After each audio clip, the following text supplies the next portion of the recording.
Hello, welcome to 30 Minutes. I'm Rick Anthony. How many of you have actually seen or thought you saw a UFO, unidentified flying object? I haven't. But there are over 13,000 UFO sightings reported every year in North America. I have some statistics here and it's easier for me to read than try to remember. Last year there were 363 reported sightings in the United States, more than any other country.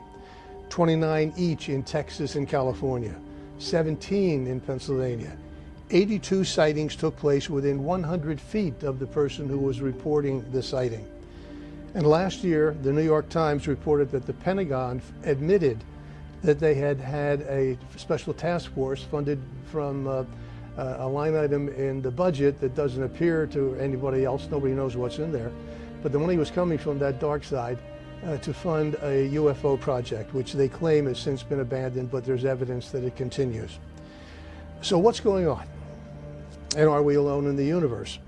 Are we being routinely visited by aliens or some other extraterrestrial beings who are smarter than we are, who have been around much longer than we have? I've wondered about this for a long time, and my guest today is Jenn Stein, who is an expert and is I guess I would call them paranormal phenomena. We have visited before. A couple of years ago you were on. Again, it's always nice to be with you. Thanks for having me. I know you have your own show here at Radio Studio 21 as well, so you're a familiar face to the audience. And the subject is one that you have devoted a lot of your time, talent, and treasure to, trying to get the word out and to collect as much information as possible from credible sources, that there is some substance to this. It's not all Mort and Mindy, that show years ago, where somebody came from another planet in an eggshell or something, nor is it Superman. It's real stuff that might eventually affect every aspect of life on Earth. That's pretty tantalizing as well as scary, I think. So should we take seriously, Jennifer, the etchings that we've seen on television shows that appeared in prehistoric caves? Should we take seriously images that are in the Old Testament of the Bible, in the Torah, in the Quran, showing people flying on rugs and other devices, and images that depict what look like astronauts, again, from thousands of years ago? Should we continue to wonder in amazement of how the ancients were able to build some of these enormous monuments apparently without the aid, the skill of today's engineering or the mechanical devices to get a 3-ton boulder from here to there? All of that stuff is really tantalizing and fascinating, and the stuff that I watch and others watch on television. But when it's all over, I'm still skeptical. I'm still not convinced that there's enough there to make me worry any more than I already do about the things that I see every day. At any rate, Jennifer, there's a symposium coming up later this month, July 27th, I think, in Cherry Hill. Jennifer is the director of the main line, I'm going to call it a chapter of MUFON. We'll get to that in a moment. She's also the director of the 2018 International Symposium that will take place in Cherry Hill, New Jersey. And we'll talk more about that as well. I've done enough talking. How are you? I'm fine. I can tell you have prepared for this I interview. have done a little homework, yeah, but as I said, it just came naturally because I've had all these questions for so long. As I said, I am skeptical, cynical not so much, but skeptical, because I haven't seen enough tangible evidence to prove the case. It makes for good writing, makes for good movies, makes for good storytelling. What is MUFON, M-U-F-O-N? MUFON is an acronym. It stands for the Mutual UFO Network. And it's about 50 years old. It was founded by Walt Andrews in 1969. Why? Well, a lot of former military people with high-level security clearances came together because of experiences they had inside the military, knowing that they couldn't talk publicly about their own experiences, but wanting to form an organization where they could research more in depth. They came together and decided they would continue to research on a civilian-based nonprofit organization to further teach and learn about this phenomenon. because they knew firsthand it was quite real. And what was your initial contact with him, and why have you stuck with it all these years? Well, I myself had a sighting, of course, when I was 19. So that makes me, to a certain extent, an experiencer. And I was curious about it. It took me about 25 years to realize that I wasn't alone. Other people saw the same thing I saw. And when I realized that it was probably a real phenomenon, I decided to give myself permission to start going to some of these conferences and talking to some of the people. And after my first conference, I met top military brass who shared with me their stories at the bar of what they experienced or what they could tell me about what they experienced, which involved, I'll say, Minuteman missiles, having the large cover doors blown off the top with craft overhead, and those Minuteman missiles being rendered inert and then craft departing immediately. The missiles turned on as if they were going to be launched without anyone touching the controls, and then they melted, the electronics in them were melted, and the craft disappeared. I heard story after story like that, as well as other experiences, nuclear submarines encountering craft underwater, the Nimitz out in the ocean, well-known aircraft carrier. But all anecdotal. Craft. No, these were people who saw it firsthand. I was speaking to the firsthand witnesses. I was so impressed with their... You said it was at the bar, though. Well, how many drinks? Not only at the bar, but during the conference, hearing it as well. And I just decided I was going to continue to give myself permission to go to conferences, read, meet the experiencers, meet the experts, and begin to start to digest this, because it is a process that you have to digest yourself. It's not something taught in universities. It's not something you can learn about on the 6 o'clock news. How long after your sighting, and please describe what that was, did you report it or share it with others? Well, I wrote it in a journal immediately upon the experience, but I didn't write it down knowing if it was real or if it was a dream. It was early in the morning. It was 5:30 in the morning, and I encountered a very bright light outside my window.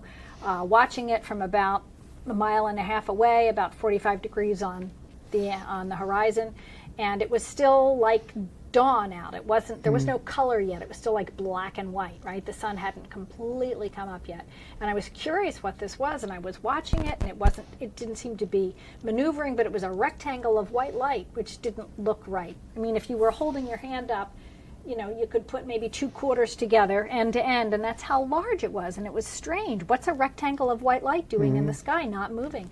When I finally asked the question, what the heck is that? The thing suddenly appeared right outside my bedroom window over a large tree in my meadow. So it was about 70 feet long and about 6-7 feet high. And I was stunned and couldn't move, and then I lost some time. I lost about an hour and a half worth of time.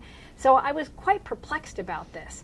I had reported it to my family. You lost some time? I did lose some time because I had been journaling it. I had been writing down my dreams, so I was an active journaler. Right. 25 years later, I realized that this part of what I journaled was not part of a dream. It wasn't that I woke up and had a carryover of a dream. It wasn't that I'd woken up and was still partially not conscious, as many people tried to tell me. There was someone else in my house at the time whom we never spoke about this experience, asked me 25 years later, what happened when we had that UFO experience? And he was on a different floor of the house than I was. I didn't have any concept that he saw the same thing I did, but somehow he consciously knew I was watching it as well, which I thought was very odd. And I didn't even let him explain his story. I said, you write your story down, I'll write mine, then we'll trade. I said, don't even talk to me. Don't mess with my memory. And when we read one another's stories, we realized we had the same identical experience. And it had been 25 years. Do most people who have sightings have only a single experience, or are there people who have had multiple experiences? There's both. Both statistics are out there. Some people just have 1 or 2 sightings. Other people seem to have multiple ones. I've had more than one now, but never one like that. That was a very unique one. I've never seen another white rectangle It gets you to wondering, though, why they, whoever they are, seem to favor some people over others with multiple sightings. And then we get to the whole issue of abductions or alleged abductions. Yes. which is a big, complicated ball of very wax. big, complicated. All right. So MUFON is The Mutual increasingly UFO a Network. worldwide organization or Yes. network Yes. created with a single purpose of collecting and disseminating information Yes. in the hope of clearing up some of the mystery around UFOs. Well, I'll say our mission statement is to scientifically research UFO events for the Yes. benefit of humanity. So we collect and archive sightings. Many times we'll get 5 or 6 sightings from a similar area, and then we can, from those sightings, track the trajectory of the craft. And we know by the descriptions that it's probably the same craft. And often, a number of people will see something in a particular area. Is part of the problem is the right word, is part of the problem. The language, UFO conjures up a Yes. whole thought process about what is, it seems weird, it seems out, but UFO it legitimately There's can also be UAP. a people UAP. use. What's that? Unidentified aerial phenomenon. All right, is that the same as a Yes, UFO? basically, Okay. they use that in Britain, and here we use But UFO. isn't it true, from what I've read and heard, isn't it true that most UFOs can be explained away? Yes, and that's as one of the natural things, phenomena? Absolutely, that's one of the things MUFON's strategic plan is. When you become a field investigator, your job is to be able to identify what it was for the person who's reporting it, and many times we can. Many of the field investigators study all different types of aircraft. They study what weather inversions are, where particular, constellations are, where the satellites are, what type of applications can be used to track satellites. So our job is to make it an IFO, an identifiable flying object.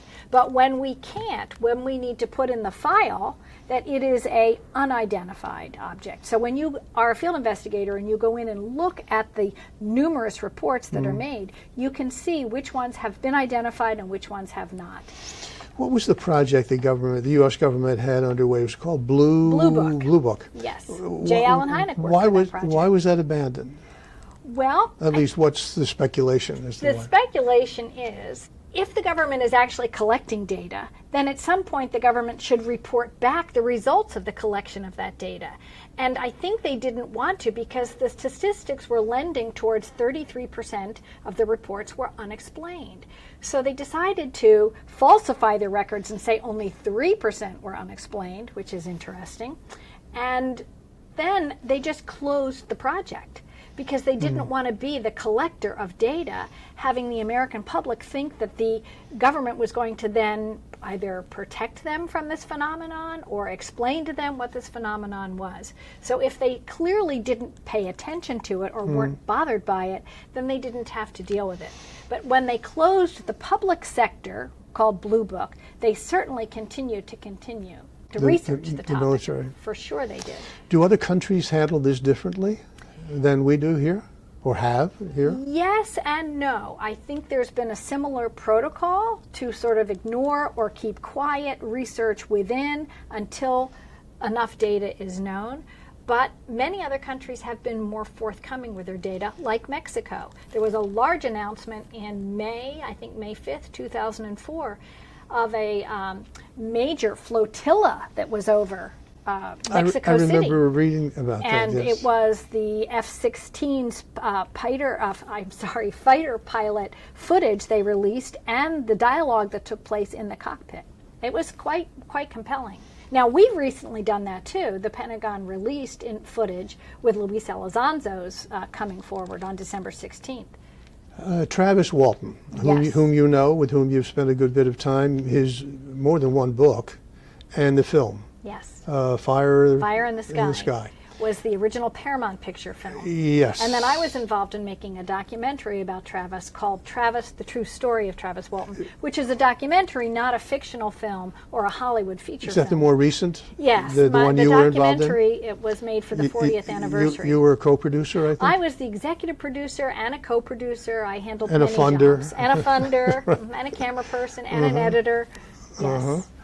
When did that film come out? That came out in January of 2015, and there's been several revisions of it since to improve upon it. And it's that film that will be shown on Radio Studio 21? Yes, I believe so. I've given the studio permission to share it. So I think I know it's scheduled, yes. Yes, yeah, I'm looking forward to We'll that. have to be sure to promote that. I'll be happy to come back and we can do an in-depth show just on that. Go back to Travis for a moment. Again, I've watched him before. I watched again the material you sent me in advance of this program. He's been around a long time, telling essentially the same story without change all that time. Is he taken seriously by others outside of MUFON? Is he getting any traction? Is he able to persuade people who have been doubters in the past? As the country, millennials come in, younger people and so on, are they more inclined to believe his story than old folks like me? Well, you've asked a number of questions. I have, yes. I'll try to address, is he taken seriously? I'll try to remember them. Yeah, is he taken seriously? Absolutely. By whom?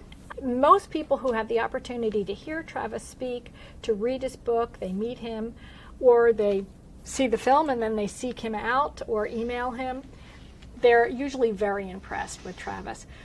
Travis is just a normal guy that has had to deal with one of the most incredibly difficult situations, facing ridicule, coming from a fairly conservative Mormon community in northeastern Arizona.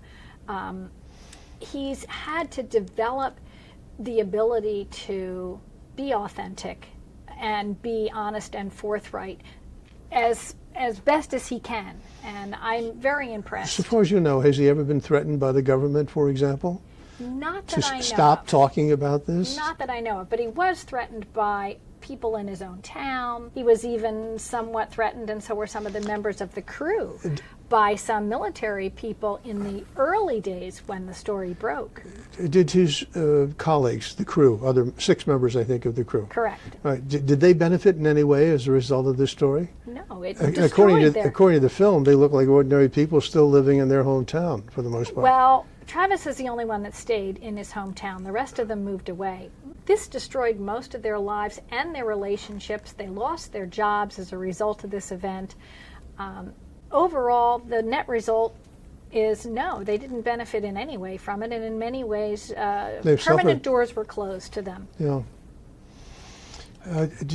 Do you think, I assume his story has not moved one way or the other since the original telling. It's consistent in every detail. Yes. And he did take polygraph. Multiple polygraph tests, yes. And apparently passed them. He passed all of them except one that we believe was set up by a television network that had offered him $1 million, I think, if he could pass their lie detection test. So the fact that he passed 6 before that leads me to believe that, of course, that was a local television program, Yes. I think, in New Mexico. And that was maybe 25 years ago or something. And there was no way to authenticate the lie detection process that they did on camera. But Travis agreed to do it.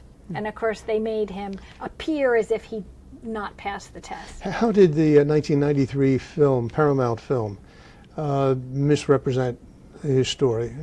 Well, they misrepresented it in a number of ways. The most important And that way, compelled you to do your film, right, to correct? Well, yes and no. There was a whole long series of reasons of why I got involved in making the film, but one of them was to partially vindicate the 7 boys, only 5 of which who are still living, to the truthfulness of their story. Another motivation for the film was to host a conference in that town, because many of the people who were involved in that, there were over 500 people involved in looking for him for 5 days when he was missing, and many of them are still living. So to have a conference in that town where they could come together, because new evidence always sort of comes forward. In fact, some evidence did come forward as a result of some of the research we found. There was a private detective who was camping on a nearby hill, and he witnessed the whole thing, but never came forward because of his secret identity. Had he come forward, When you say he witnessed the whole thing, he witnessed the Up- craft yeah. in the mountains. He witnessed the what looked like an explosion where Travis was hit. He couldn't see the details. He couldn't see Travis flying through the air, but he confirmed the timing of the sighting at the time to the police, so the police knew about it, but his identity was held secret. So when the boys started to pass the lie detection test, the police had to begin to look in other places for evidence. Were there any markings on Travis's body after the episode? Any other evidence that he, in science, some of these science fiction things, they put little gizmos in your brain or Yes. some other part of your body so they can track you, etc. Yes. No evidence of anything like that, tampering with his body? As far as I know, he No foreign materials. No foreign materials have been submerged under his skin. I don't think his story is a typical abduction story, as we hear in other cases where probes of some sort seem to be under people's skin and move with magnets or move when surgically removed. They disappear in other parts of the body. As far as I know, nothing like that has happened or ever been discovered with Travis.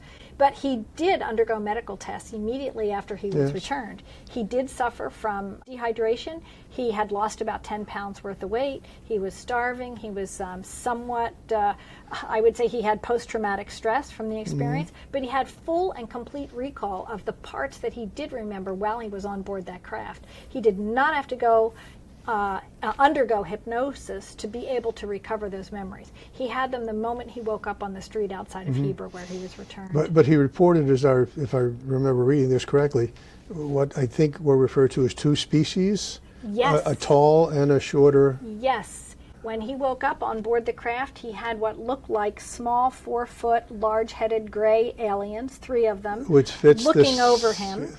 And he actually, we don't know how long that wake-up period took because he was in a great deal of pain in his chest where he had been hit by this large beam of light.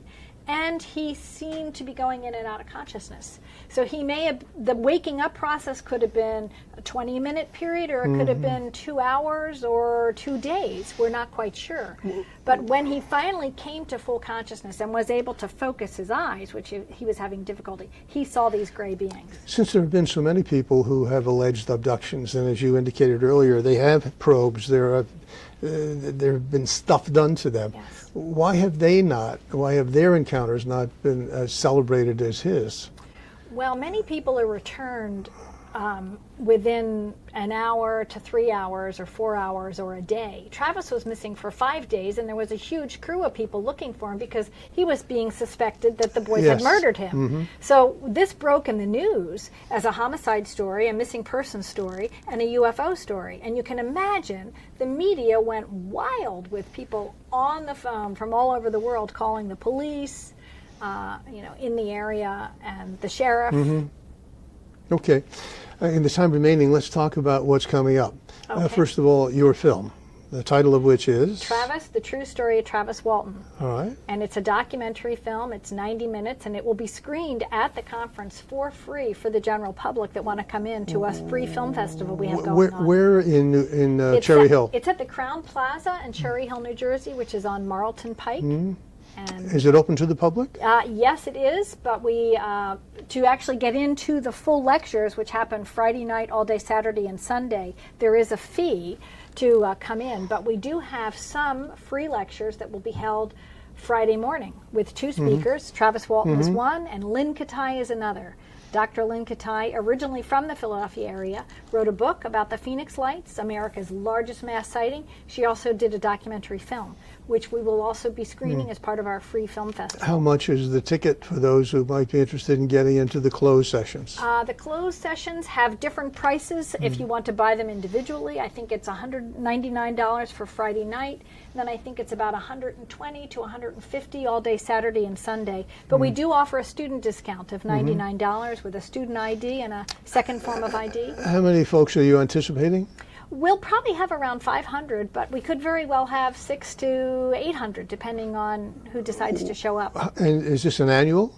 We do it annually, but the conference moves every year to a different city. So next year, for our 50th anniversary, it will be in Los Angeles. So we're very lucky to have it in the Northeast Corridor. Yes. Will there be segments, presentations, for example, or panel discussions and so on, that will be taped and might be develop this programs for Radnor Studio 21? Not for Radnor Studio 21, as far as I know, but definitely for No, but MUFON TV. Could be? Possibly. to talk to the general manager, Yes, yes. possibly. Certainly, the programs on Friday could be filmed, and probably, absolutely, could be available. Let's talk about your film for a moment. I understand it was made partly to correct the misrepresentation of the Paramount film. But what else are you hoping to achieve? Because I watched what you sent me. It's interesting, the interviews with the 6 fellow crew members and so on. But there was no new revelation. There was no wow that came out of it. I'm not being critical of the film. But I was looking for a wow, and there was no wow. Well, I think what the goal of the film is for future generations who often don't read and they seem to just get their information, often in a soundbite. It's an archival record that people can go back and look and say, all right, these people were involved. This is a testimony from the people who were there at the time. The polygraph expert was in the film. 2 of the police officers were in the film.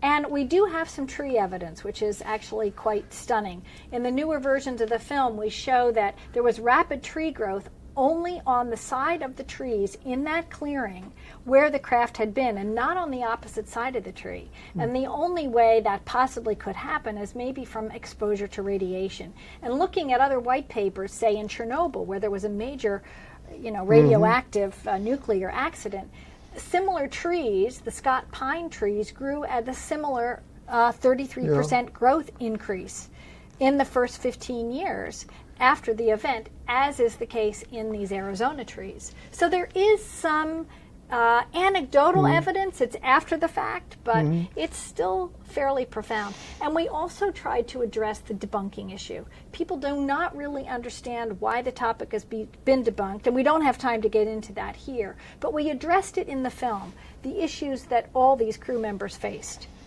Okay. 3 years from now, do you think you will have made, MUFON, will have made enough headway so that this will be taken seriously?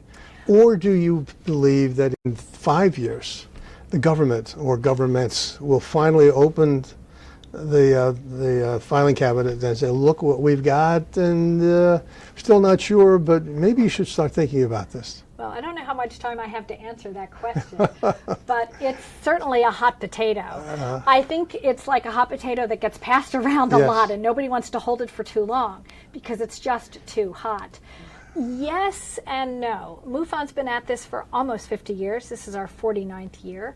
We continue to make progress every year. I think that the December 16th announcements that happened on the cover of the New York Times, Washington Post, LA Times was huge, very significant and very important. And Luis Elizondo will be our keynote speaker here at our National Symposium. Sounds like we're going to have to get together again after your July symposium later this month. I would love that. We'll do that.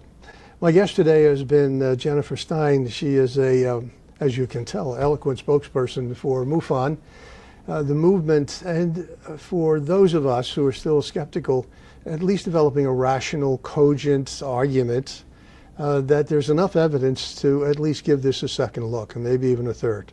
So thank you very much for being here. I do appreciate it. Thanks for having me. Until next time, this is 30 Minutes. I am Rick Anthony. Look up in the sky and tell us what you see.